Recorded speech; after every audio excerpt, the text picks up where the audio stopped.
Mazerian adjusted her chronometer to match her subjective rate with Thorn's. Around the room, her hidden audience did likewise. "I'm dialing back in a moment. This is your last chance to tell me what I want to know. Why did you ambush us? What is the House of Suns?" "You won't do it," Thorn said. "You need me alive too much. In here I can always tell you something, even if you can't force it out of me." "Why did you ambush us?" "You had it coming." "What is the House of Suns?" "Something you'll die never knowing about." Mazerian twisted the dial on her chronometer, her movements accelerating from my perspective as the drug released her back into normal time. I reached for my own chronometer, but before I could do so, Mazerian's hand had flashed to the lever and slammed it all the way to the left. The cabinet flickered and emitted a sharp, coughing noise. I knew instantly that Thorn had died. A safe emergence would have been much less dramatic. The details of stasis technology have never been of interest to me. All I have ever pretended to understand is that the cabinet holds its occupant inside a bubble of space-time, separated from that which surrounds it by a microscopic membrane, like the white of an egg around the yolk.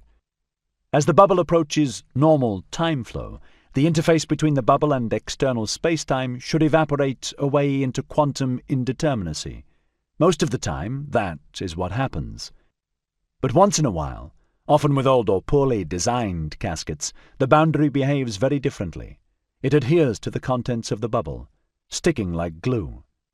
In the same moment of failure, the interior of the bubble tears open and pushes outwards, compressing the contents against the unyielding barrier of that skin-tight membrane. We call it husking. That was what happened to Thorn. His shattered parts, and the pieces of his throne, rained onto the hard floor of the plinth. Mazerian knelt down and sorted through them until she found a piece of his face. It was like a clay imprint of an actor mimicking terror, clay that had been fired until it was glossy. "You should have waited," said Charlock, rising from his seat. "He hadn't told us enough." Mazerian sounded quite unfazed.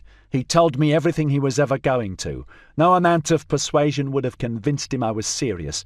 The only way to do that was to take this chance. You lost one prisoner. There are 3 more. Now I can show them the empty cabinet and let them know I mean business." She lofted the piece of his flesh like a trophy. "And this, they'll recognize the face."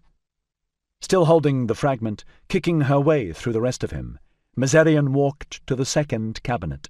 Her hand moved to the stasis dial, ready to bring the prisoner within reach of synchromesh.